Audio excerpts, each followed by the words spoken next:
So hello guys, good morning. स्वागत है आपका एक बार फिर से आपके अपने चैनल में। तो गाइस एक बार फिर से हम हाजिर हैं आपके लिए एक बुक समरी लेके।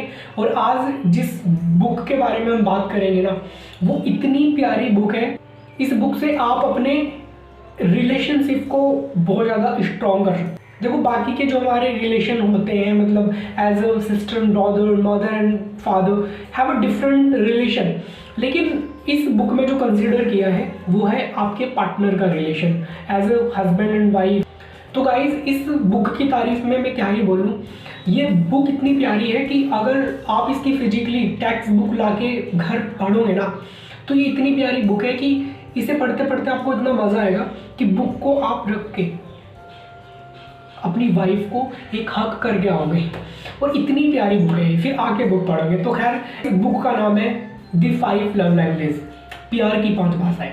मतलब वो प्यार की 5 भाषाएं जिसमें आप अपने पार्टनर को प्यार फील करा सकते हो। तो मैं केवल आपको एक बुक समरी बता रहा हूँ, आपको फिजिकली टेक्स्ट बुक्स ला के घर ही आपको पढ़नी चाहिए, क्योंकि मेरा मकसद है समरी बता के आपको कि आपको बुक पढ़ने का इंटरेस्ट पैदा करूँ। देखो गाइज, हमें ना बुक इतनी सारी चीज़ें सिखा देती है। मतलब कुछ लोग अपने पुराने एक्सपीरियंस उस बुक में लिख के चले जाते हैं और उनसे हमें बहुत कुछ सीखने को मिलता है। तो चलो खैर, अगर मेरे ख्याल में ये बात आ रही है तो मैं आपको बताना चलूँ कि why we read a book actually. देखो, बुक हमें इस वजह से पढ़नी चाहिए क्योंकि जो हमारे पुराने लोग थे ना, वो अपने एक्सपीरियंस को, अपनी फेलियर को और सक्सेस को बुक्स में कलमबंद करके चले गए। तो अब हम उन बुक से सीख सकते हैं। मतलब हम गलतियां करना से बच सकते हैं, हम गलती करने से बच सकते हैं। देखो, अगर सारी गलतियां सारे इंसान करने लगे तो फिर इस दुनिया में डेवलपमेंट कैसे होगा। जो गलती हमारे बड़ों ने करी वही गलती मैं करूं, फिर वही गलती मेरे बच्चे करेंगे, तो हम फिर गलतियों से सीख नहीं सकते।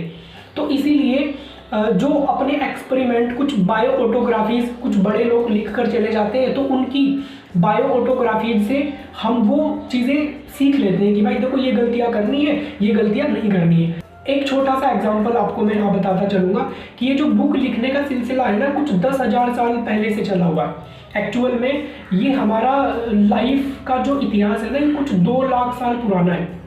अगर बात करें तो 1,90,000 साल का हमारे पास कोई रिकॉर्ड नहीं है, हमें कुछ पता नहीं है।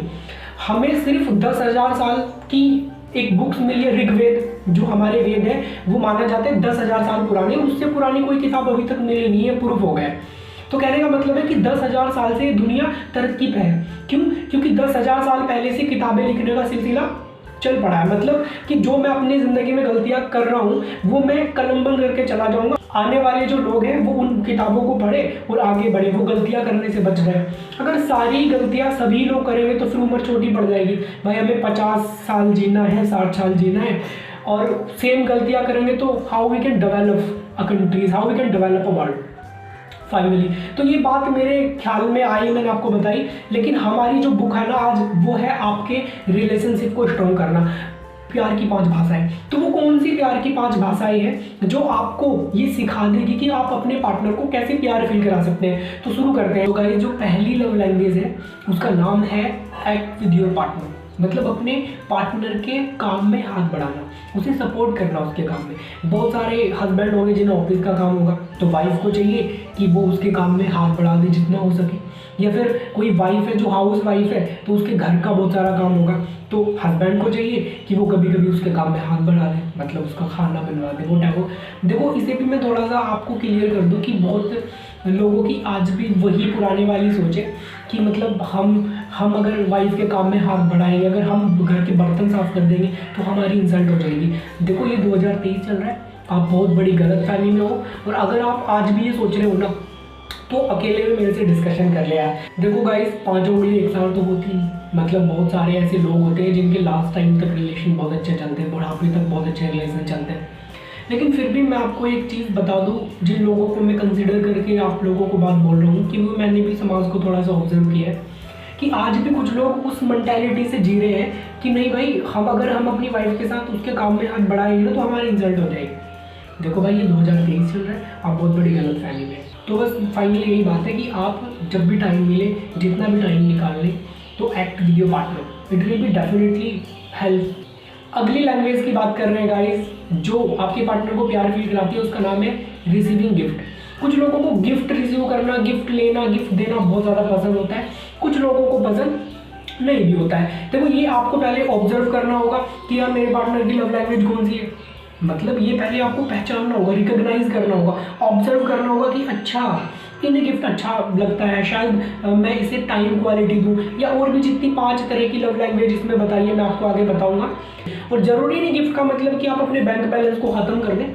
मतलब ऐसा है कि यू हैव, उनके लिए आप कुछ क्रिएटिंग कर सकते हैं, मतलब कुछ क्रिएट बना सकते हैं, कुछ इमेजेस स्केच उनका किसी दूसरे तीसरे इंसान से बना के दे सकते हैं, अगर आप खुद से भी नहीं बनाते। उनके लिए अगर उन्हें लिखने का शौक है तो पेन गिफ्ट कर सकते हैं। कहने का मतलब वो चीज़ें जिससे वो पॉजिटिव फील करे, जिससे उसे लगे कि हाँ कि इंसान मेरी केयर करता है। तो कहने का मतलब गिफ्ट भी एक लव लैंग्वेज होती ही है। कुछ लोगों को नहीं लगता। भाई सपोज करो, ये तो आपको ऑब्जर्व करना पड़ेगा ना। भाई सपोज करो आपने अपने हस्बैंड को एक महंगा सा कुछ गिफ्ट कर दिया, अगर वो मेरे हस्बैंड वगैरह बोलेगा वो भाई साहब कहाँ खर्चा कर दिया। कहने का मतलब कुछ कंजूस टाइप होते हैं। तो कहने का मतलब ये आपको ऑब्जर्व करना है फर्स्टली कि वो आपके पार्टनर की लव लैंग्वेज है या नहीं है। तो हो, लेकिन ऑथर ने यहाँ 5 तरह की लव लैंग्वेज कंसीडर करी है, पर ये आपको पहले पहचानना होगा कि मेरे वाले की कौन सी लैंग्वेज है, उसमें आप उसे प्यार फील करा सकते हैं। अगली लैंग्वेज की तरफ चलते हैं गाइस, में अप्रिशिएशन, तारीफ करना, कॉम्प्लीमेंट्स देना। आपका जो पार्टनर है ना उसे तारीफ सुनना। देखो अगर ह्यूमन नेचर की बात करें तो मैंने आपको पहले भी एक बुक्स में बताया था जिसका नाम है how to win the friends and influence people. अगर आप उसे जाके पढ़ोगे तो पता लग जाएगा कि क्या ह्यूमन साइकोलॉजिस्ट होती है कि हम सब इंसान अप्रिशिएशन के भूखे होते हैं, तारीफ की। हम सबको कॉम्प्लीमेंट्स लेना अच्छा लगता है। तो वही मैं आपको बता रहा था कि अगर आपका पार्टनर डिजर्व करता है और आप टाइम निकाल के उसे बताएं कि you have a good dressing sense, यार तुमने तो कमाल कर दिया, बहुत अच्छा खाना बना आज, वाओ यार सूझ तो आप पे खिल ही गई। तो कहने का मतलब ये है कि आप एप्रिशिएशन से कभी ना भागे। अगर आपको लगता है कि मेरा पार्टनर की मुझे तारीफ़ करनी चाहिए तो आप ज़रूर तारीफ़ करें। एप्रिशिएशन इतना बड़ा हथियार है कि आप अपना कोई भी काम निकलवा सकते हैं। इतने साइकोलॉजिकल फैक्ट उस बुक में बताए हैं, मैंने कंसीडर किया था। लेकिन थोड़ा सा मैं बताता चलूँ यहाँ की कि अगर आप अपने बच्चों की तारीफ़ करते हैं, किसी की भी तारीफ़ करते हैं, तो कहते हैं कि तारीफ़ एक इतना बड़ा वेपन्स है कि लोग ऐसे मल्टीनेशनल कंपनी खड़ी कर देते हैं या फिर कोई माउंटेन एवरेस्ट फतेह कर देता है। तो भाई साहब तारीफ, appreciation is a necessary for your partner. अगली यानी 4 टाइप की लव लैंग्वेज के बारे में अगर हम बात करें तो उसका नाम है फिजिकल टच।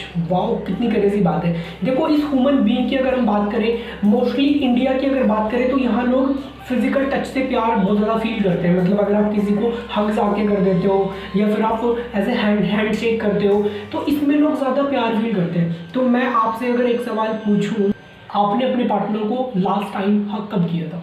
आपने उसे ऐसे रैंडमली फिजिकल टच कब कर दिया था? कब आप अपने सर को उसकी गोद में रख के सो गए थे?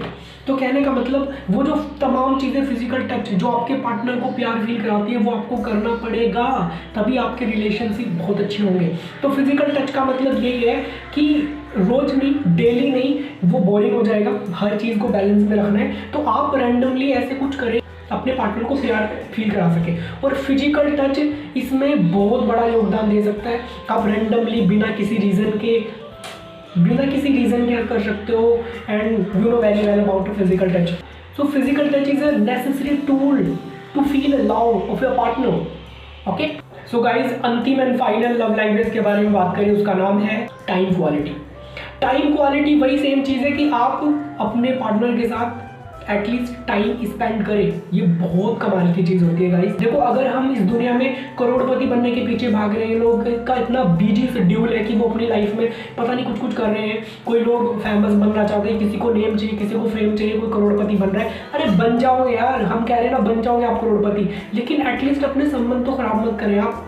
क्योंकि जिस दिन आप करोड़पति बन गए, जिस दिन आप जो पाना चाहते हैं मैटीरियली, वो आपने अगर पा भी लिया और आप पीछे मुड़ के देखोगे कि क्या कुछ भी नहीं बचा, क्योंकि आपके संबंध खराब हो जाएंगे। तो टाइम निकाल के आप अपने संबंधों को दो। It's not all about partner. आप टाइम क्वालिटी तो आप अपनी family, mother, brother, sister, father, सबको आपको स्पेशल टाइम निकाल के देना चाहिए। देखो बहुत बिजी शेड्यूल होगा, मानते हैं, लेकिन आपने कुछ भी हफ्ते में, महीने में टाइम निकाल के आप अपने संबंधों को दो। अदरवाइज जिस दिन आप करोड़पति बन भी गए ना तो संबंध खराब हो जाएंगे भाई। तो time quality is a must to feel a love of your partner. तो अपने पार्टनर को प्यार फील कराने के लिए टाइम क्वालिटी भी एक अच्छी टूल्स हो सकती है। तो गाइज ये थी प्यार की 5 भाषाएं, एक प्यारी सी बुक। मैं चाहता हूँ कि आप इसे फिजिकली लाके पढ़े तो और भी एज ए साइकोलॉजिकल फैक्ट आप उसके रीजन पढ़ेंगे कि वो कैसे कैसे काम करती है। तो कुछ इसी तरीके की इंफॉर्मेशनल वीडियो को देखने के लिए आपको हमारे चैनल को सब्सक्राइब करना चाहिए, क्योंकि यहाँ से आपको लाइफ में कुछ डिफरेंट सीखने को मिलेगा।